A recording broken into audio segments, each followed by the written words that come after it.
Kimberly, the 5-Minute NP. The 5-Minute NP was born out of my belief that small, incremental changes can drastically change the trajectory of your life. Our genes do not have to determine our lifespan. My goal through this podcast is to act as a roadmap that bridges the gap between knowledge and action, leading to you living your healthiest, happiest, longest life. Welcome to the 5-Minute NP podcast. Hello everyone, and welcome to the 5-Minute NP podcast. On today's episode, Teri Dickey from Sweet Tea Living and a longtime personal friend joined me to discuss gluten-free and dairy-free living. Teri discusses after years of suffering with joint pain, fatigue, digestive and other health issues, she finally received an accurate diagnosis of gluten and dairy intolerance. I believe her story will resonate with so many of you. Hopefully this podcast will give you some clues about what to look for in relation to gluten and dairy intolerance, so that you don't need to suffer needlessly. Teri talks all about gluten, symptoms of intolerance, celiac disease, complications, treatment, and gluten-free products and living. She also goes on to talk about dairy-free living and why dairy can be a problem and even contribute to diseases like cancer. She talks about how both gluten and dairy can disrupt hormones and cause gut dysbiosis. She answers the questions about possible added chemicals in gluten-free products and what to look for, and her opinion about why or why not we should all be eating a gluten-free diet.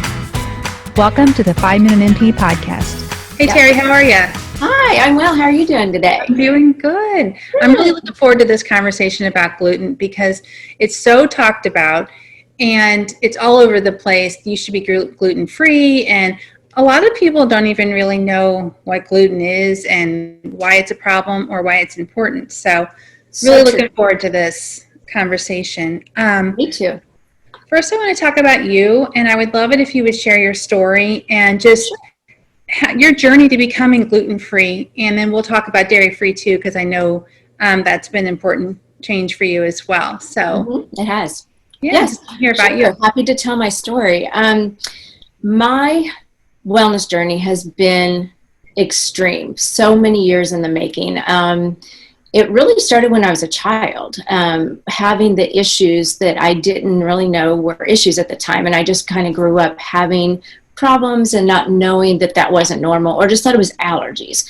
So I grew up having hives every day of my life. I even started having anxiety in elementary school, stomach problems. They thought I had ulcers. They would put me on a cracker and Jell-O diet for like a week at a time to see if that would help. And then, as my hormones evolved, I started having more and more anxiety and depression as a later teen and early adult. But I really didn't start making the connection until with gluten and other sensitivities until I was much older, till after I had kids. So then I just started researching on my own, because I started going to specialists, not knowing what was going on. I had so many hormonal imbalances that I couldn't even, start to describe what was going on. I would have hives during my cycles, probably right before my monthly cycle, and then throughout for several months at a time, and then they would stop. Had bouts of anxiety and depression in my late teens, early 20s, all the way through my 30s. And again, the hives and the allergies, I would have sinus infections. I had chronic pain all the time and debilitating. And I started researching that and really started finding a connection between gluten and different problems that I was having. And I didn't know if it was something, that was tied in exactly for me, until I really started having severe digestive disorders. So I got to the point probably around 2011, between 2009 and 2011, where I really couldn't eat much at all. It would hurt, anything I ate would hurt my stomach.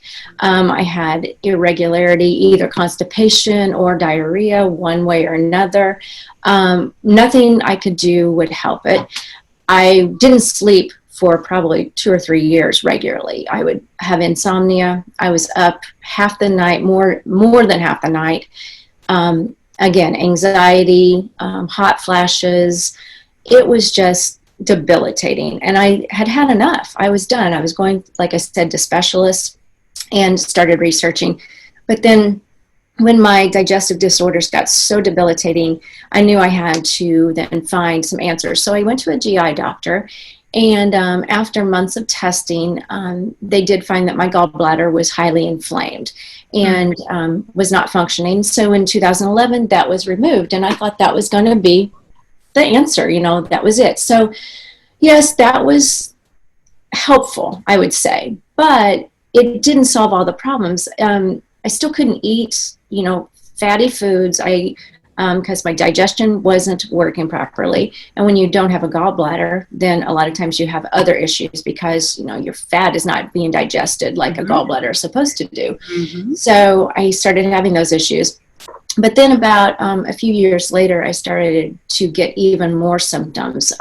Even though the gallbladder was taken out, I was having severe pain, cramping, unable to eat, and I didn't know what it was. And after going to more specialists, I did find that I had severe colitis. So this was 2017. So from 2011 to 2017, it was just kind of an ebb and flow of trying to keep stable with my digestion with no really good support. And I didn't know where to turn. After the gallbladder was taken out, I'll backtrack a little bit. I did do my own research and found that gluten was a big trigger for inflamed gallbladders, and the prevalence of people having the gallbladder taken out. This doctor, who is a trained cardiologist from SLU, St. Louis University, and he wrote the Wheat Belly Diet. So I saw a documentary and one day, and I thought, it's not going to hurt. What if I tried cutting out gluten? Because he says, all these inflammatory properties of gluten, and maybe that'll help.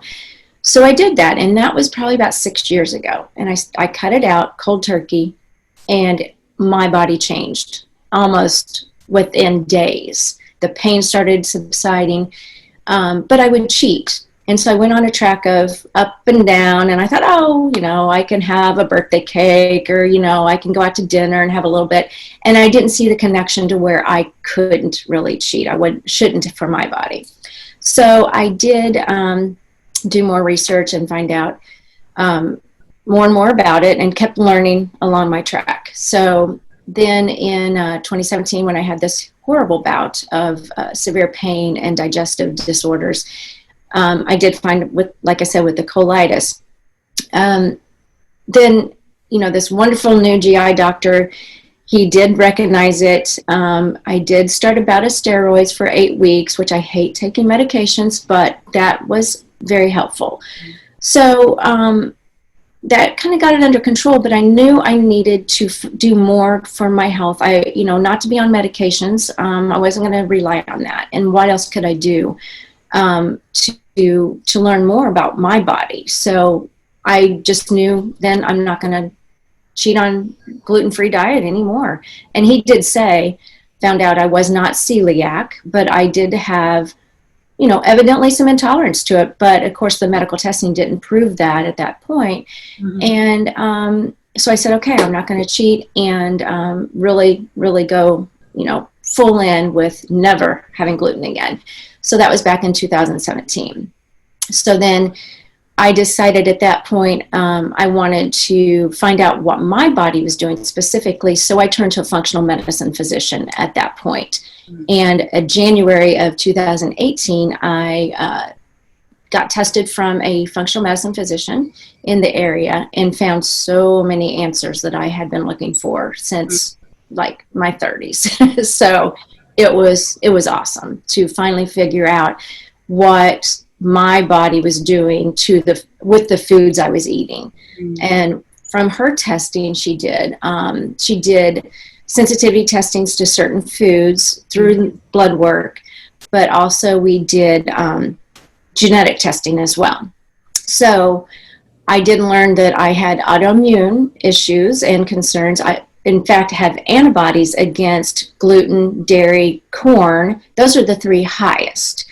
Also tomatoes, few other things too, but those are the highest that I want to keep off the list are the gluten, the dairy, and the corn. Mm-hmm. And in the dairy, it's not necessarily lactose, which a lot of people say, well, if you're not lactose intolerant, dairy's fine for you. Right. Not necessarily. I have an autoimmunity against the casein, which is the protein in dairy, which is added to dairy. Mm-hmm. And it's also found in cow's milk naturally. So when you have that protein sensitivity and autoimmune issue with the antibodies, your body then starts attacking itself if you put that in your body. And the same with gluten. So it's very inflammatory at times for some people. So that's what I found out. And that's kind of where then it led me to make my huge lifestyle changes that has really promoted a lot more wellness for myself. Wow. That's a lot to go through. Yes. I think you're right about like this journey that you've been on for all these years. I don't think it's uncommon for people to go through some of those things before they finally get a diagnosis. I feel like so many people suffer for so long before they finally figure out what is wrong. And I think that I really do think there's a place for personalized medicine, because I really do feel like they dig in a little more than the average internist. They try to find out all of these things, and truly they are life-changing things for people, as you've experienced. So and true. Also, just in relation to celiacs, I want to jump into that a little bit. As I was reading up on it, because honestly, I learned a little bit about it in NP school, that it was autoimmune and to some of the things that can happen, but we didn't really dive into it very much. But it was saying that it can take up to 4 years for people to even get a real diagnosis. And you think about 4 years is a long time to suffer and have these awful symptoms before you finally figure out what is wrong. So I want to talk about, let's just start with gluten. And then I want to talk about what gluten is, what it does, and then we can kind of jump into what celiacs is. Sure. So gluten itself is just a combination of hundreds of different proteins. So those proteins are added to foods and personal care products just to keep those ingredients bound together. So if you are mixing up bread dough, per se, say if you just use regular flour, you're mixing up bread dough, the more you mix it, the stickier it gets. And then it kind of will be like elastic a little bit. You'll see it kind of cling together. That's what gluten does. It's that binding agent. And so you will find those agents in personal care products as well. So, you want to be on the lookout for that. But then the gluten then is added to those, and it can cause a lot of different sensitivities in different people. So if you are sensitive to it, which you may not know, because there's so many vague, generalized symptoms of gluten sensitivity that you're not necessarily connecting the dots. And that's what's very difficult to find out for yourself. Gluten is found in lots of different things like wheat, rye, barley, brewer's yeast, so many different things. So it's also hidden in ingredients in different products. It's not going to say it's gluten. So you have to really know what you're looking for and read those ingredients to find out, is there a hidden gluten in this product that I'm using? And, just people with intolerance, it's not something that you're going to really necessarily think of, oh, that's the gluten that caused me to 2 days later after I ate it, I didn't sleep well, or 3 days later I had itching all over my body, or just like generalized small rash or something like that. It is a lot of times a delayed response. So there's really a hard way to connect that. You don't think of it several days later after you were consuming the gluten or using that in a product. So that makes it very difficult. I think you're right. I think they stick so much stuff in products that you just really don't know sometimes unless you're knowledgeable on what to look for. Yes, so true. So what is celiac disease, and is it genetic? Well, that's a good question. I think there's a lot of research out there currently that is leading to finding out more and more about celiac. I am not celiac per se. I am what's called a non-celiac gluten intolerant person. So celiac is when you actually have an autoimmune disorder that your body is going to then attack itself. So attack the, most of the time it's, housed in the gut, the stomach and the gut, the intestines and the digestive system. So your body is going to attack itself within that area of the body. Now, to say if it's genetic, I believe there's a genetic component to that. But and from what I've researched, it does say it, research does prove it is genetic. Mm-hmm. So when you do have celiac, from what I understand, I know I felt horrible all those many years, and I was intolerant, non-celiac. And I can just imagine celiac, having those symptoms that is so debilitating. I just can't even imagine the pain and the excruciating symptoms that go along with that, with the digestive disruption. You can have, again, just like a gluten intolerance, you can have the foggy thinking, body pain all over. Mm-hmm. Just so many different things related to celiac that maybe you don't even recognize could be what is going on in your body. I remember it in my pediatric rotation, there was a child that was of short stature. He had celiac disease, and his mom did as well. And with celiacs, these kids they don't grow. It can lead to malnutrition and anemia, and I think maybe one of the ways that I think it's probably maybe easier in kids to pick up because they're not growing or maybe they're not gaining weight. But as an adult, I think you might not pick up that maybe they're malnourished or, maybe lactose intolerant is related to this.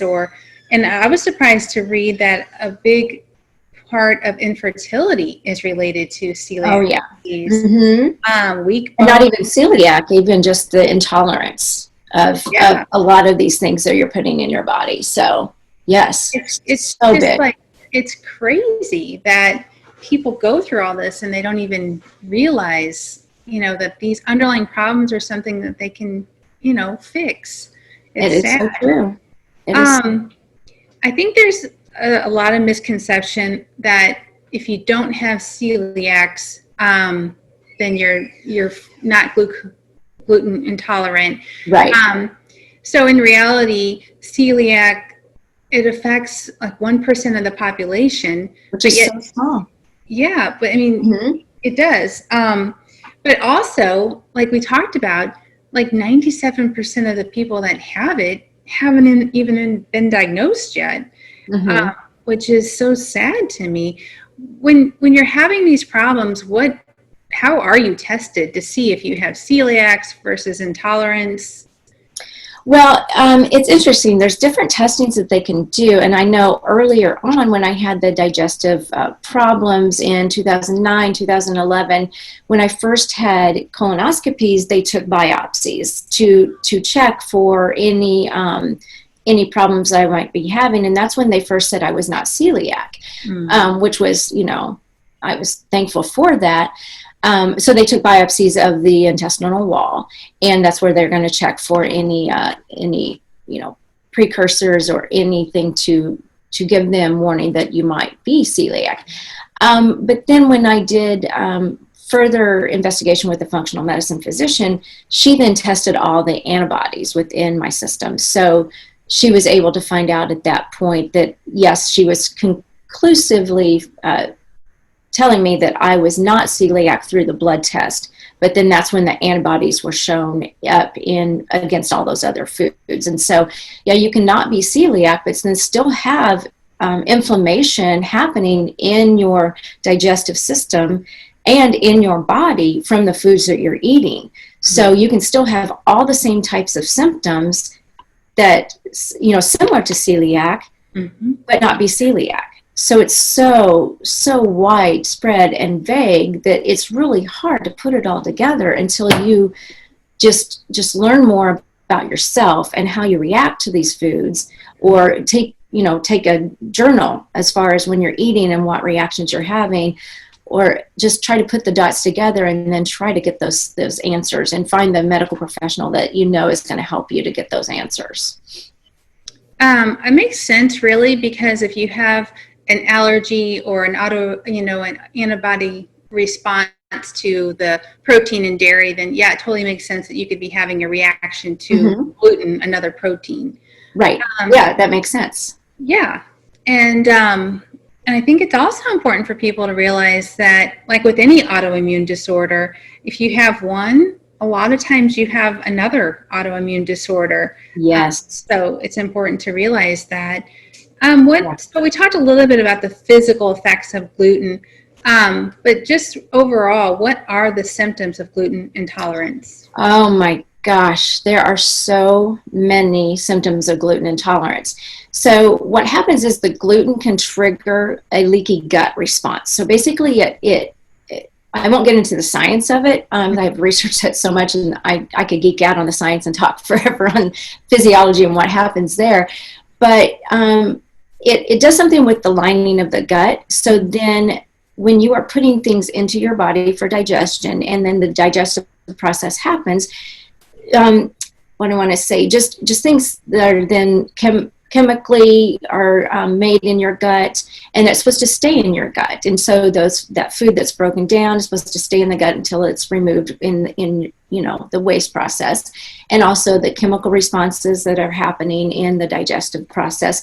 When you get leaky gut and gluten can cause that, the membrane to kind of be weakened, and those things from the gut then leak out into the bloodstream. And so that's where we get all the inflammation, and the inflammatory response in our body is from leaky gut. And that's, derived sometimes from the gluten happening to be a problem in your body. So leaky gut and gluten can cause so many different things. It can cause hormonal imbalances, just like dairy can, but gluten can also cause that as well. That you can get, again, like we said, autoimmune responses. Different autoimmune disorders can be triggered or at least made worse by consuming gluten. It also prevents the absorption of iron. So if you have a sensitivity to gluten, you may not be absorbing iron, which then you may become anemic. So that's a whole other thing that, anemia can cause so many different other things. It can cause a lot of fatigue, weakness, so many different things. Right. It can also affect the thyroid. So if you're consuming gluten, there is research that proves that it can affect your thyroid and start your body to go on this attack against the thyroid. So it has been linked to Hashimoto's as well.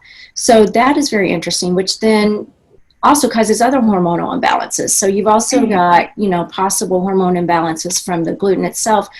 And then you throw in, if it's, affecting your thyroid, you're going to throw off hormones again in another way. So our hormones run our entire system, every bit of our system in our body, every system. So you get a hormone imbalances, either estrogen or other hormones like the thyroid hormones, you're just wreaking all kinds of havoc. So that affects your thinking, that affects all systems. So all processes.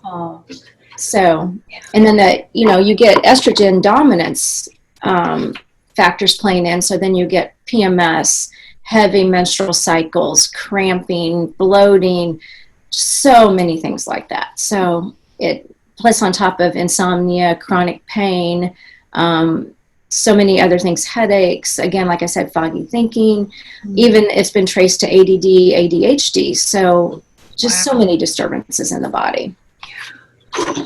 Is gluten a necessary, is it essential for our nutrition? It actually is not. It is not necessarily. It is necessary in the manufacturing of certain products that we use in what they've derived as their manufacturing process. They find it necessary. However, it is not a protein that we need in our body. It's not an essential protein whatsoever, like the amino acids that we need. So we can do without gluten, and it is amazing what you find when you do eliminate gluten from your diet. It only acts as a binder for our ingredients in our flours and our personal care products. It really does nothing nutritionally within our bodies. Okay. So in your opinion, should everybody be eating this way? I would say that, if you don't think you have a problem with gluten, there's no reason to avoid gluten. I don't see any harm in gluten myself. And all the research that I've done over the last 10 years, doesn't say that gluten is a bad thing, but if you are having any of these vague symptoms, and especially if you've had them for years on end and can't get any answers and been to doctors and are trying different things and testing for different things and nothing's coming up conclusive, then I feel that, if you feel that you're having digestive problems or any of these other vague things, it wouldn't hurt to try to eliminate gluten for a short term and see if that does help. Because a lot of times we find that just the elimination of certain things, and that will improve our health and whatever it may be. And so that is just my recommendation for a lot of people, that they're just not knowing what their problems are and if they have specifics, characteristics or symptoms like gluten causes. Mm-hmm. I think it goes back to also, just like you said, kind of being in tune with your body and keeping track of what's happening, maybe keeping the diary. And also, if you think about like all of these years that people are going undiagnosed, that has been shown, like celiacs, and that has been shown to lead to other cancers like colon cancer, and I also wonder about breast cancer. If you're estrogen dominance, I wonder if those kind of cancers, the risk is higher. It makes you wonder. I mean, there could be a connection, because we know the root of all disease is inflammation in our body. So that is every bit of the disease that people have. Inflammation is the base of that. So if we are creating inflammation from the foods that we eat, there are so many different things that inflammatory foods can cause, and it depends on your genes and your genetics. What is your DNA, and how is your DNA going to react to what you're eating? You either turn on the reaction or you turn off the reaction, be it good or bad, and what your genetics history is. So we can actually change the way that our genetics responds according to what we're eating. So food is medicine. Mm-hmm. Strictly, food is medicine. Oh, it's just amazing how much different you feel when you eliminate something that's causing you a problem. You don't even realize it. I want to talk a little bit about gluten-free products. All right. Because I've read a little bit about... I think we froze.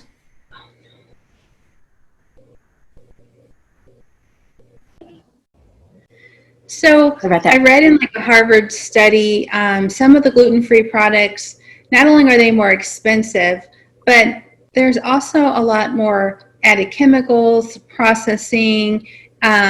They lack certain nutrients like folic acid, fiber, those kind of things. So that's why I'm like, okay, I definitely think a gluten-free diet is a good thing, but what is your response to, maybe that some of these products are lacking nutrients and maybe are more expensive if they're not necessary, and they have more processing and chemicals? Right. Well, now gluten foods, or gluten-free foods, I should say, are more expensive, but there is a different process that has to be undertaken for this, for facilities to make products that are different than what they're normally, used to making. Mm-hmm. So with that process, it does take longer. The process has been altered according to what their facility, again, has always made in the past. So that's what's going to increase the amount of what you're spending on gluten-free foods. But also the gluten-free flours are more expensive in themselves. So even they are using the gluten-free flours in the process of making other flours, gluten-free products and flours. That is an expense as well. As far as chemicals that might be added, I just find that if you really are diligent on label reading, you want to make sure that you can read every product in every ingredient in any of the foods you're eating, and especially the gluten-free products, because they are made with different flours like rice flour, cassava, let's see, I'm kind of blanking here, all different kinds of flours. So you find some that you really like and that work well for your recipes, but you also want to make sure that you know what's in the ingredient list past the different types of flours. So if just general rule, if you can pronounce it, and if it's a natural ingredient that you know what it is, then it's safe, is my rule of thumb that I always go for. If it's a chemical that you can't pronounce, if you don't know if it's a chemical, look it up, research what that chemical is and what that does. Now, I always go with items and products that I know exactly what's in the ingredient list. So I stay away from chemicals at all costs and make sure that I don't add chemicals in my gluten-free foods. I make sure that I do not purchase anything that has added chemicals to it. Does the food, I don't know that I've had much gluten-free, does it taste different? It's funny. It's been so long since I've had other types of foods. But if I can remember back, I feel that the gluten-free food for me, and maybe because my body was so shouldn't be having it, and I had an aversion to it anyway, I find now that most of them are tasting just as good or better as the normal products. They have made such good improvements to manufacturing process, and I don't eat a lot of processed food anyway, so like boxed foods or things like that. I try to eat mostly whole foods, but sometimes I want something like a potato chip, but I find like cassava chips and cassava strips are really good. They're sea salted. They're just a root vegetable. But things like that taste so good to me because I'm so used to the whole foods that I'm finding that I feel more flavor. I find more flavor in all those types of foods, especially whole foods, fruits and vegetables and everything. I get so excited over like a huge salad these days that I never would have, 10 years ago. And if you are looking at processed foods and processed flours, I do a fabulous pancake recipe with quinoa flour, quinoa and brown rice. And I feel like it tastes so much better than regular flour. I think maybe because I have an aversion to it, but also there's other flavors in there that it just awakens you up to different tastes that you never knew were there. So lots of options out there. I think you're right. I think, just transitioning to more a plant-based diet, you're really trying new things and you're exposing yourself to things you might not have in the past. And it is, right. It's healthier, you feel better, and you start to like different things. Yeah. So I think it's important for people to realize that when your body has had an allergen trigger, it triggers this antibody response, whether it's to dairy or gluten or whatever, just changing your diet, it's not going to do a whole lot for you just overnight.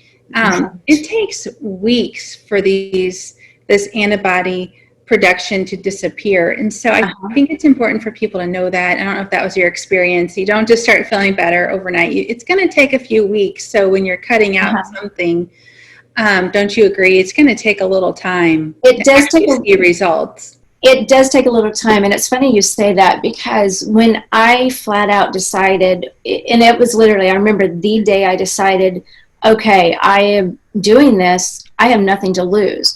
And it was a Sunday in February. And we were planning for a big trip with our family in June. And I said, I'm going to give it till June. And I'm going to go cold turkey and not cheat and see how I feel. And it took a while. I mean, it was probably a good 3, 4, 5 weeks before I really noticed the bloating was gone. I didn't get, irritated after I ate. And when I started noticing that, those were the first symptoms or improved symptoms.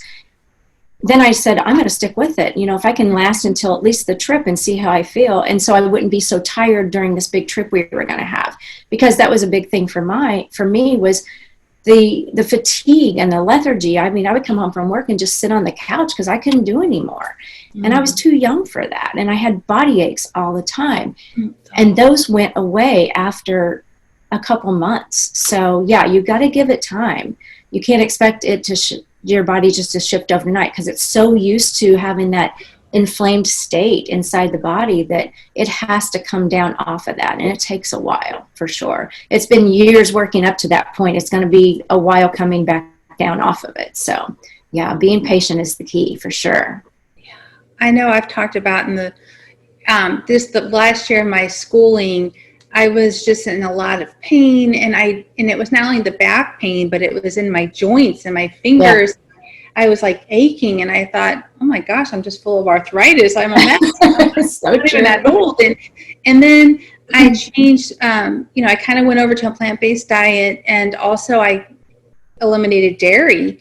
And I have to wonder if that's really what the problem was the dairy, because as soon as a couple weeks after being off all that, literally, I don't have pain in my hands anymore. That's amazing. I feel so much better. And it's like, that's oh my amazing. God. I had no idea. I didn't even think about it, honestly, that it could be a problem. And I think that's probably like most people. It's like, all you know is you don't really feel good and you're aching all over, but you have no idea why, Right. Yeah. And it's such a generalized progression to these symptoms you're having that they progress so slowly and add on one at a time that you don't really catch how bad you're feeling until finally you're debilitated. That's how I got to the point. And it was just like, you wake up one day and you're like, how'd I get here? Mm-hmm. I know it just didn't happen overnight. It was years. It was a decade worth of, hormonal imbalances after I had kids, especially, and then just the whole intolerance of the different foods adding up more inflammation, and it just built up so much. And now when I'm accidentally, what you say when you're gluten-free, you'll say I've been glutened. When I'm accidentally glutened, if I've inadvertently consumed something, I know immediately. And you're talking about your hands. My hands will get red. The palms of my hands will get red, and my hands will swell. I can barely move my fingers because they hurt so bad. Wow. And that'll last like 3 or 4 days. And it may be, the redness and swelling might go away, but then the achiness, I will then start having a systemic achiness, like in my knees and my ankles, and then just the fatigue hits again. And that will last a good probably week, if I just barely had like a little bit of gluten accidentally. And so I really have to watch even my personal care products. I've noticed I was having some issues, and I would put on this lotion, and then a couple hours later I noticed my hands were doing that same thing. I realized it was the gluten in the lotion, and now I have to search for gluten-free products. So in all my personal care. Yeah, so it must absorb through the skin, I guess. And wow. That is a good thing to think about, the things you don't even realize that are in the products you're using every day. Exactly, and that can cause systemic problems as well if you have that much of a sensitivity. And there's always a degree of, sensitivities for people too. So, your body. Well, I'm kind of eager to get into dairy, because I think this one can be a tough one to convince people of the associated problems because of years of media and marketing of milk. It does your body good, and you need, kids need milk. And I'm pretty sure, like I said, a majority of the digestive issues that I had and the pain was associated with dairy. And so I just want to kind of get into that with you, and let's talk a little bit about what the problem with dairy is. Oh goodness, there are a lot of problems with dairy, and this became, I started learning more about dairy when I realized I needed to take it out of my diet wholeheartedly, after I found out that I had that autoimmune issue with it. So I really started researching more and more, and found out that, you talk about the dairy industry. There's a lot you can say about the dairy industry, and how they've pushed that we do need dairy, and that we need the calcium, and you're doing well with getting your calcium if you drink 3 glasses of milk a day. But really, technically, and in nature, we are not made to consume cow's milk. Humans are supposed to consume breast milk only to a certain point, and then they go on to a regular diet. And animals consume the mother's milk. Why are we still consuming cow's milk, but that was pushed by the dairy industry. And, I don't want to get into a lot of that, but cow's milk is so laden with so many chemicals from the manufacturing process, but also from raising the cows. They inject those cows with so many different hormones. And I've read that a lot of my research shows that how many hormones are actually in a glass of milk. There's about 60 different hormones in one glass of milk.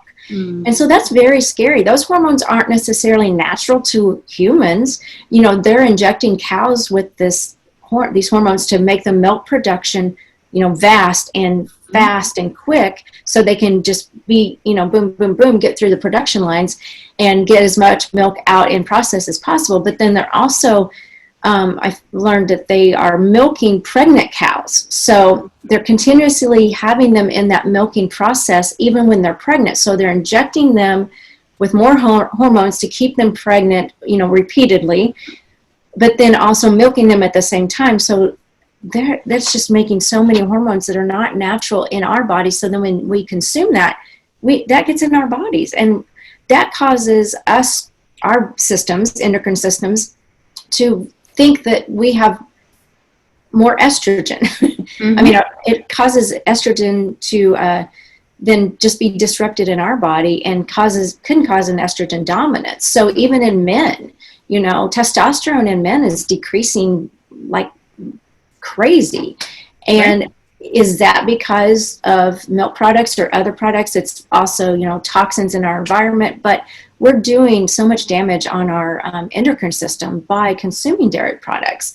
And it also, in my case, being sensitive, I'm not sensitive to lactose, which that's a problem for a lot of people. And I know when you are, there are a lot of specific symptoms to that. But I'm sensitive to the casein in the dairy, which is the protein. And so what that would do for me, and I know specifically one thing it does for me, is I would have sinus infections every year, like two, three a year for years. And especially in the season when my highest allergies were, which is in the fall, I would get sinus infections. I cut out dairy. I've not had one sinus infection since.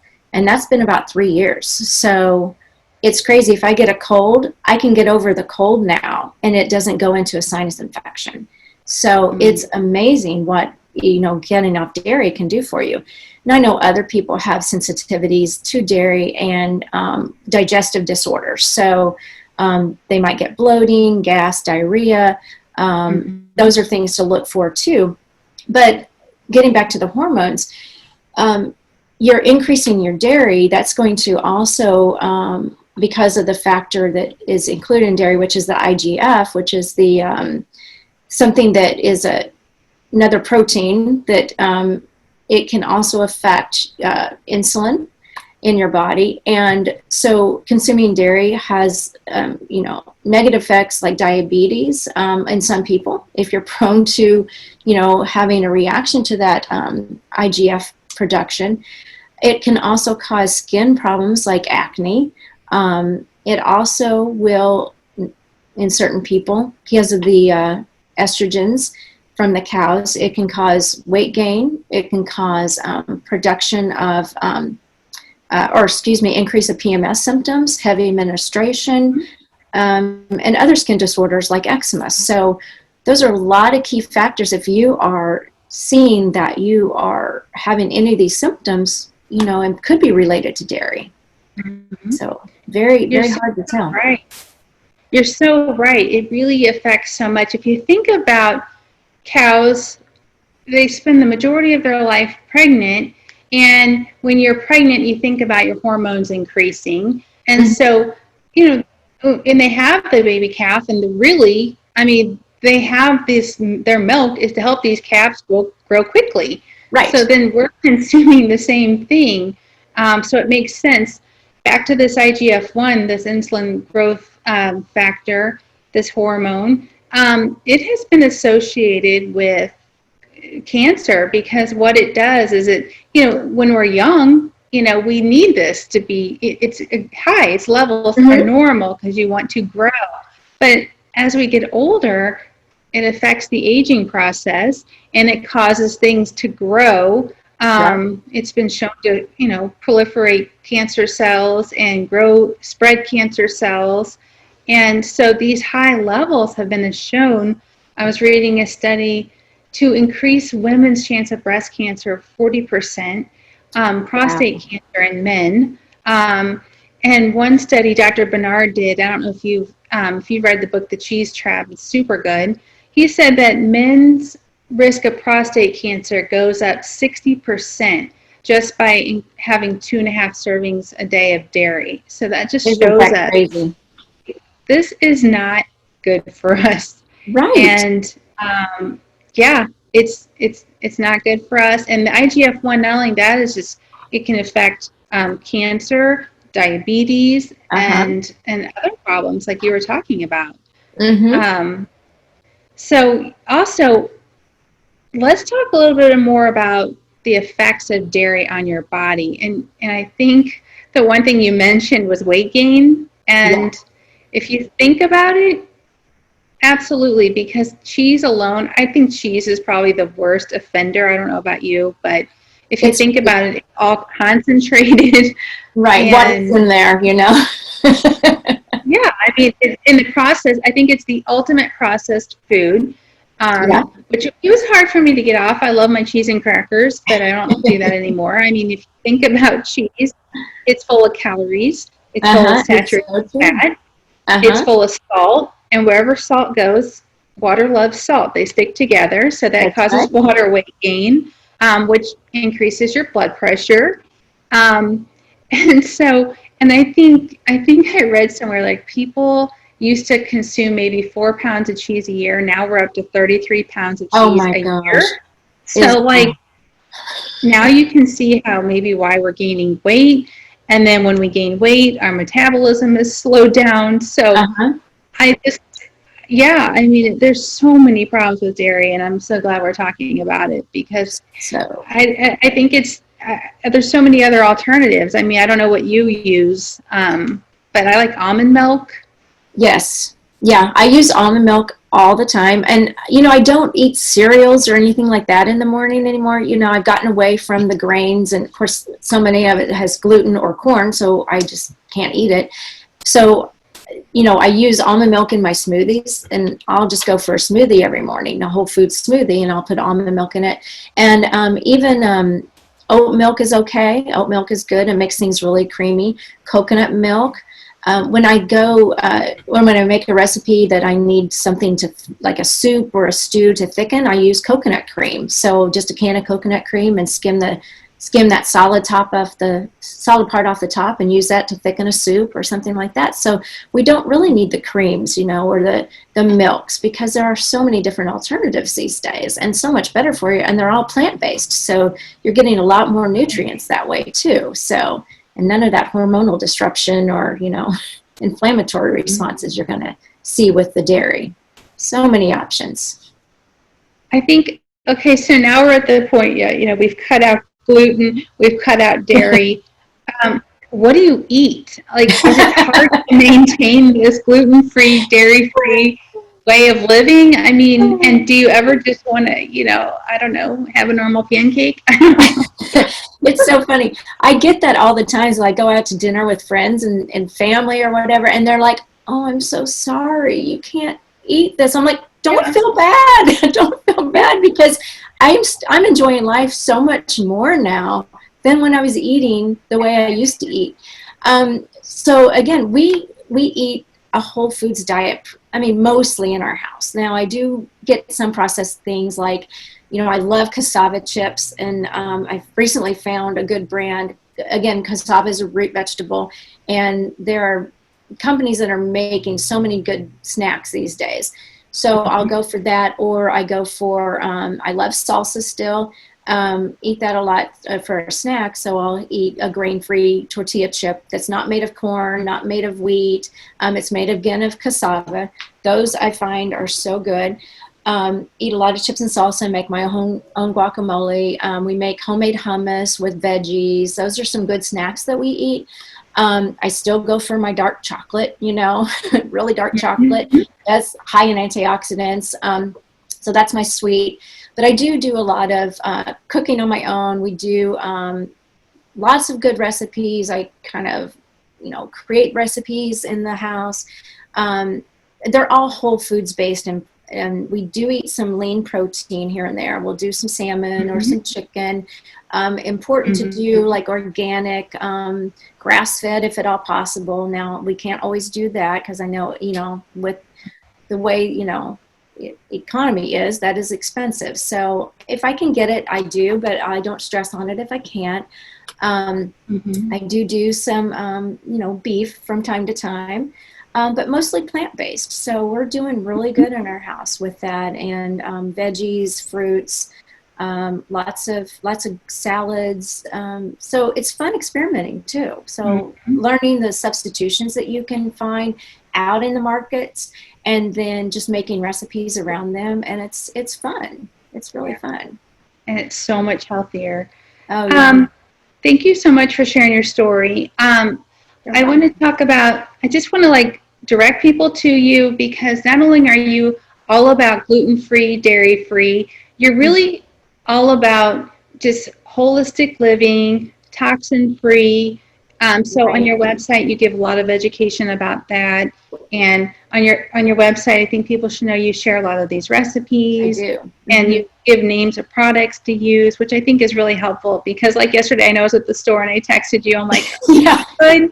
I mean, really, we don't know. I don't want to waste my money on something that is not going to taste good. So your information is really helpful, and I learned a lot about what I want to talk about today on your website, actually. So I really want people to check out your website, what is your website? Might as well ask you how people can connect. My website is sweet T, the letter T, living.com. So on my website, I have really just I've embraced this lifestyle and found that how it has helped me so much learn to live healthier and feel better and have so much more energy and health and hopefully longevity, from eating so much better.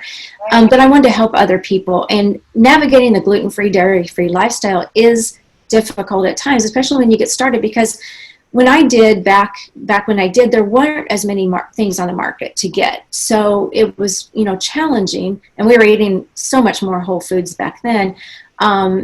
But now there's so much more things you can buy, and it's really good. It's really beneficial. The market is these days to being gluten-free and dairy-free. So on my website, you can find recipes that are gluten-free and dairy-free, and corn-free.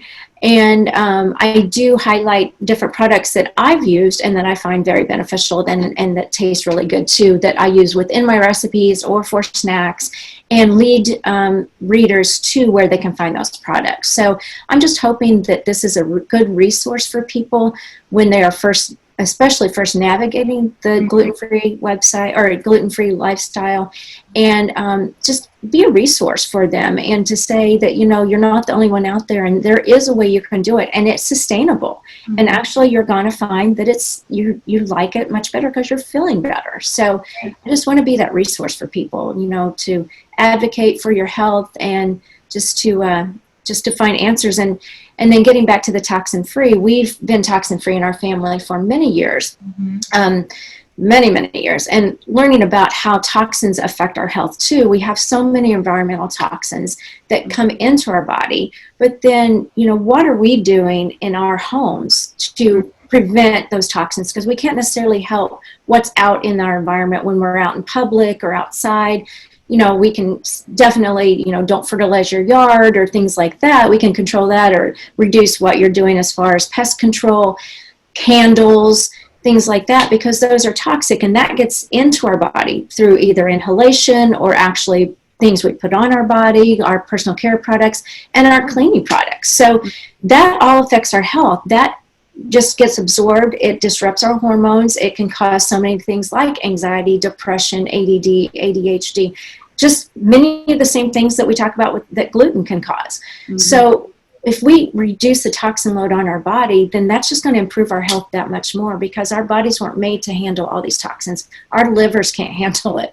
And that's when we get a lot of other disruptions in our body too. So decreasing the toxin load is so important. So going through your personal care products, your cleaning products, and then supporting your health in other natural ways is really good for your body too. And you'll see a big difference that way too. And you're also a good resource for essential oils. If people are interested in that, then go to your website as well. You talk a lot about essential oils and the benefit of incorporating those into your life.